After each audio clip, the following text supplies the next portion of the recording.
Pessoal, sejam todos muito bem-vindos aqui ao nosso LAC Concursos para mais uma aula de atualidades em foco para você. Na nossa aula de hoje, nós vamos discutir aí a recente eleição, do Donald Trump para a presidência dos Estados Unidos. Temos que analisar, então, qual é o cenário político norte-americano e, sobretudo, e o mais importante, quais são as consequências geopolíticas, políticas internas nos Estados Unidos e econômica para a América e para o mundo da eleição de Donald Trump. Primeiro, pessoal, é preciso ficar bem claro que o regime eleitoral americano, na prática, ele é basicamente bipartidário. Embora nós tenhamos aí os chamados candidatos independentes, via de regra, esses candidatos têm uma votação muito pouco expressiva nas eleições norte-americanas. Na prática, o candidato do Partido Republicano e do Partido Democrata são aqueles que, de fato, têm chance de ascender ao poder. Nessas eleições, nós tivemos aí algumas peculiaridades. Primeiro, você se recorda que Barack Obama é o primeiro presidente negro dos Estados Unidos. E isso não é pouca coisa num país que foi fortemente marcado até a década de 1960 por quase um racismo institucionalizado. Você se recorda que ainda na década de 1960, nós tínhamos a prática de separação de assentos nos ônibus para os negros e para os brancos. Via de regra, os negros tinham que ceder os seus lugares para os brancos quando esses adentrassem ao sistema de transporte coletivo. Muitas vezes, você tinha uma entrada especial para negros e para brancos em determinados estabelecimentos, e em determinados estabelecimentos não era permitido a presença de negros, como, por exemplo, nas universidades. A gente vai poder observar que a história americana, a partir da década de 1960, com a Declaração dos Direitos Civis e a Suprema Corte daquele país se manifestando contra as políticas racialistas, os Estados Unidos, pouco a pouco, vai abandonando essas práticas.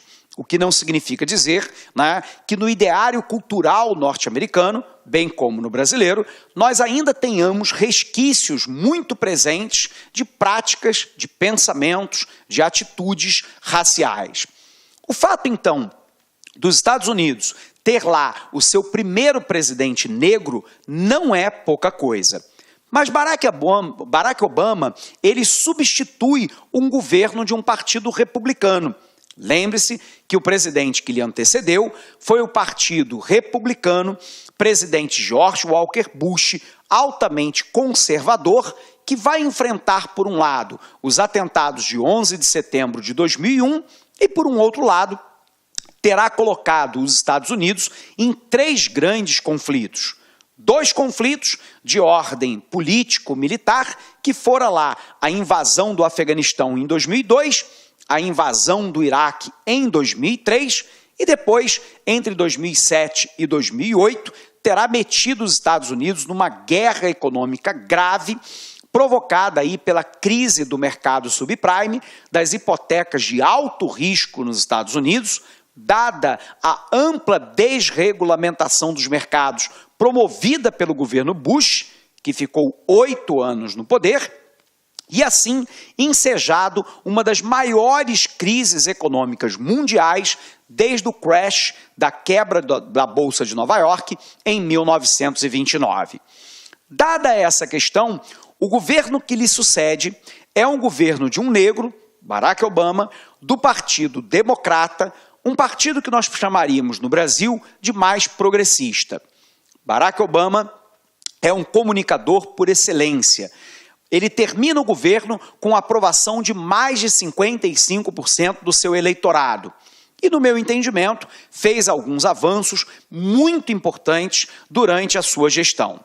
Primeiro, ele se aproxima de Cuba, rompendo aí um processo de distanciamento entre os Estados Unidos e o regime comunista cubano ao longo dos últimos 50 anos. De certa forma, virando uma parte da página da história onde os Estados Unidos, embora ainda mantenha o embargo comercial a Cuba, reativou relações diplomáticas com a ilha caribenha, reinstalando a embaixada norte-americana em Havana e permitindo que os cubanos fizessem o mesmo, né, na sede em Washington. Isso por si só não é pouca coisa. Por um outro lado, nós vimos um Barack Obama que no ambiente doméstico cria lá o Obamacare, que é um programa de saúde bancada com recursos públicos para a população mais pobre dos Estados Unidos, que não tinha condições de pagar um plano privado e, ao mesmo tempo, por não ser uma população idosa, não tinha acesso ao chamado Medicare, que garante lá o atendimento de saúde à população idosa daquele país. O Obamacare, ele tem um custo para a sociedade, porém, né, obviamente, tem uma benesse social de garantir saúde para a população de mais baixa renda.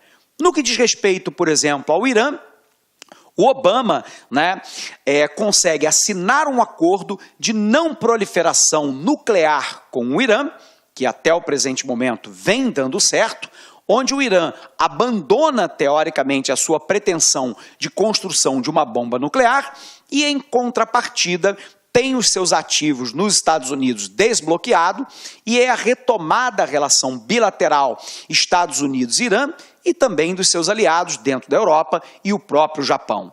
Então, em relação ao Irã, no meu entendimento, de novo, um grande avanço. O mesmo diz respeito à defesa dos direitos das minorias dentro dos Estados Unidos. Barack Obama encaminha uma série de políticas que vai ao encontro do respeito do direito das mulheres, dos homossexuais, dos negros norte-americanos e dos imigrantes ilegais. Tanto que fora proposta do governo Obama a legalização de até 6 milhões de imigrantes ilegais em território norte-americano. Mas, como todo governo, nós temos lá alguns problemas do governo Barack Obama. A relação entre os Estados Unidos e a Rússia durante a gestão de Barack Obama piorou e muito. Tanto que alguns autores, no meu entendimento de maneira exagerada, chegaram a falar de uma nova Guerra Fria entre os Estados Unidos e a Rússia. Por um outro lado, os Estados Unidos não conseguiu, de maneira preventiva, atuar no conflito da Síria, não conseguiu debelar o grupo Estado Islâmico, não conseguiu equacionar a guerra no Afeganistão e no Iraque e não conseguiu acabar com a prisão da base de Guantánamo em Cuba, que hoje mantém mais ou menos lá entre 170 a 230 prisioneiros, que não sofreram julgamento civil, não tiveram direito a um advogado por eles escolhidos, não teve direito, né, acesso ao processo e, portanto, não teve um julgamento justo em corte americana. Não obstante esse fato, depois de um governo aí de 8 anos, é absolutamente natural, e isso acontece nos Estados Unidos e em praticamente todo o mundo, um certo esgotamento da política levada a cabo por aquele partido ou por aquele líder político. E nesse caso, nós tivemos aí a eleição de Donald Trump. O candidato do Partido Republicano é o que nós chamamos de outsider. É um cara fora da política que, de certa forma, resguarda para si ódios e amores dos americanos, como um homem bilionário, teoricamente um homem de sucesso, né, que alcança lá os píncaros, né, do poder econômico e agora do poder político. E do outro lado, a candidata do Partido Democrata, que era a Hillary Clinton. A Hillary Clinton não tem a facilidade de comunicação de Barack Obama. Ao mesmo tempo, não conseguiu demonstrar, ao longo da sua campanha eleitoral, uma capacidade mais assertiva para propor programas, projetos e ações a serem levadas a cabo pelo seu governo. Por um lado, ela tinha 2 trunfos: o bom governo do seu marido, né, o Clinton, e do outro lado, o próprio bom governo avaliado de Barack Obama. Mas a gente observa que, neste caso, não houve transmissão de votos. boa parte da população norte-americana estava cansada, né, sobretudo dos produtos chineses entrando em massa em território americano, destruindo boa parte da indústria, sobretudo a indústria metal-mecânica do meio-oeste americano e da região dos Grandes Lagos, que envolve alguns dos estados considerados chaves nessa eleição. Do outro lado, nós tínhamos a figura de Donald Trump, propondo uma política, né, no meu entendimento, profundamente protecionista, xenofóbica, racista, machista, mas, de certa forma, atraindo parte do eleitorado branco norte-americano, de classe média e de classe mais pobre, que fora duramente afetada pela concorrência de países estrangeiros. Diante desse quadro, numa campanha extremamente suja, de ambas as partes, Donald Trump se consagra presidente norte-americano. Lembrando que se o voto fosse direto nos Estados Unidos, Hillary Clinton seria a vencedora. Mas, nos Estados Unidos, vigora o chamado colégio eleitoral, onde os estados compõem colégios eleitorais e, na maioria dos estados, 49, né, dos 51, né, quem ganha a eleição, a maioria dos votos naquele estado, leva todos os delegados do estado e, portanto, esses delegados são aqueles que votam, né, no próximo presidente. Como Donald Trump ganhou na maioria dos estados, ele ganha a maioria dos delegados e ganha o direito de ser presidente dos Estados Unidos. Dito isso, eu preciso então explicar algumas questões, né? No Brasil e nos Estados Unidos também, se teve uma ideia de que o Donald Trump seria uma espécie de outsider da política, alguém de fora da política, para trazer um ar fresco, trazer uma novidade, trazer algo de diferente para o meio político. E criou-se a ideia também de que o Donald Trump seria o self-made man, o homem que se fez a si próprio, lutando, né, no meio empresarial e se consagrando como um bilionário e, portanto, atraindo a atenção e a admiração de parte da população. Bom, nós precisamos primeiro explicar o outsider. De fato, no Brasil e no mundo, muitas vezes a população se encontra desencantada com a política. Isso porque muitas vezes a política, né, é envolvida, né, em conchavos, né, de empresas com políticos, envolvida em casos graves de corrupção ativa e passiva, envolvidas muitas vezes numa manutenção do poder a despeito da necessidade da sua própria população. O resultado é que é absolutamente natural que parte da população não queira mais votar em políticos, e aí, portanto, o voto em branco e o voto nulo no Brasil, ou, né, não ir votar nos Estados Unidos, já que lá o voto é facultativo, ou, quando vai votar, buscar uma alternativa de alguém fora do cenário político. E, nesse caso, Donald Trump se apresentava como uma estratégia. Não obstante esse fato, eu quero lembrar que a simples novidade não necessariamente ela é positiva. Isso porque, embora seja um outsider da política, determinado político, né, de ocasião pode ter propostas, ações, pensamentos que sejam retrógrados, que muitas vezes sejam reacionários, que muitas vezes buscam o conservadorismo, né, de uma determinada ideologia de manutenção do poder na mão das elites nacionais e por aí vai. Portanto, nenhuma mudança necessariamente é para o bem ou para o mal. O problema é que parte da população não consegue identificar isso. E no caso dos Estados Unidos, a minha leitura é de que parte da população, cansada dos políticos tradicionais do Partido Republicano e do Partido Democrata, resolveu votar no outsider, né? Como se fosse algo novo, né? Um ar fresco, ventos novos a soprar na Casa Branca. O problema é que não necessariamente, né, esse ar fresco, essas ideias novas, sejam as ideias que sejam benéficas para os americanos e para o resto do mundo. A segunda questão é a ideia de que Donald Trump é um self-made man.